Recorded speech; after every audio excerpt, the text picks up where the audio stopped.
আমরা এই জন্য মন্দির পাহারা দিয়েছিলাম আমাদের অন্যান্য ধর্মাবলম্বীদের সন্তুষ্টির জন্য আমরা দিয়েছিলাম আল্লাহর সন্তুষ্টি পাওয়ার জন্য।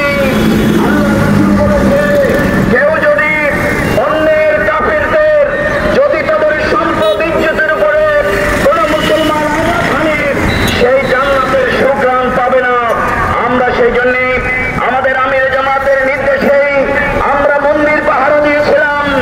আমরা যেই থানা থেকে আমাদেরকে নির্যাতন করেছিল বিগত দিনে এই চন্দ্রগঞ্জ গোটা বাংলাদেশের পুলিশের অস্ত্র কি আপনারা পাহারা দিয়েছেন কিনা? আমরা দিয়েছিলাম। আমরা শহীদ হয়েছি যারা তাদেরকে দলীয় কর্মীতে ভাগ করিনি, বরং প্রত্যেকের বাড়িতে আমাদের আমির জামাতের নির্দেশে আমরা পৌঁছেছিলাম। সুতরাং বিগত দিনে বন্যা যত মানুষ যত সমস্যায় পড়েছিল আমরা এই এলাকার সন্তান হিসাবে কখনো নিজে পৌঁছেছিলাম, কখনো আমাদের ভাইয়েরা পৌঁছেছিল। আগামী দিনে আপনাদের সেবক হিসাবে বাড়ির দারোয়ান হিসাবে একজন নগণ্য এই এলাকায় আমি পড়ালেখা করেছিলাম, এখানেই আমার জন্ম। আগামী দিনে আপনাদের খেদমত করার জন্য এলাকার মানুষের অমরের মতো আমার বুকে টেনে বস্তা টেনে মানুষের খোদার সবাই আদমের কাছে পৌঁছার জন্য আপনারা কি ঘরে ঘরে সেই দিনের নামাজ পৌঁছাতে রাজি আছেন?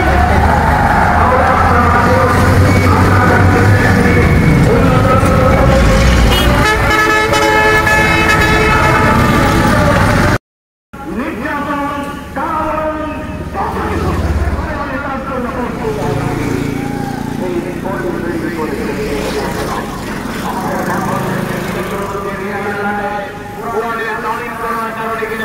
হয়েছিল। আমরা সেই খাপা পরিবারের চেতনাকে লালন করি। আমরা আমাদের হানজালার চেতনাকে, এই হানজালা তার জীবনের প্রথম রাত্র কাটানোর পর যুদ্ধের ময়দানে আল্লাহ রাসূলের আহ্বানে গিয়ে হাজির হয়েছিল। হানজালা শহীদ হয়েছিল। আর তার গোসলের ব্যবস্থা আল্লাহ তাআলা সেই যুবকের গোসল চতুর্থ আসমানে দিয়েছিলেন। আমরা সেই চেতনাকে লালন করে আন্দোলন করি। সুতরাং আমাদের অস্ত্র দেখিয়ে, ভয় দেখিয়ে, নির্যাতন চালিয়ে এই আন্দোলনকে দমন করা যাবে না। তাই আগামী দিনে এদেশের মানুষের সে আকাঙ্ক্ষা, আমরা সেই মানুষের যেই ছাত্র সমাজের স্লোগান উই ওয়ান্ট জাস্টিস, সেই ভিত্তিক সমাজ পরিচালনার জন্য আজকে চন্দ্রগঞ্জে আমি আহ্বান জানাতে চাই। আপনারা কি আল্লাহ রাসূল সাল্লাল্লাহু আলাইহি ওয়াসাল্লামের পেছনে থেকে সেই বেদুইন চাদরটা দিয়ে দাও আর গলায় পাক করেছিল, সাহাবীরা রাগান্বিত হয়েছিল। আল্লাহ রাসূলের কাছে জিজ্ঞাসা করার পর বলেছিল, মুহাম্মদ আমি ক্ষুধার্ত, আমাকে খেতে দাও।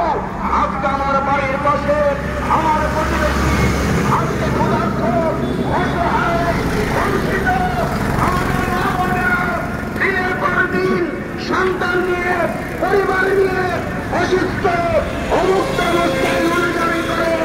আমরা আজকে থেকে আমাদের ঘরের খাবার, আমাদের টাকা, আমার সকল সহযোগিতা আল্লাহ রাসূলের সেই সন্তুষ্টি ভালোবাসার জন্য, ভোটের জন্য নয়, মানুষের জন্য উদার করে দিতে রাজি আছেন কিনা? তাহলে সংগ্রামী ভাইয়েরা আমার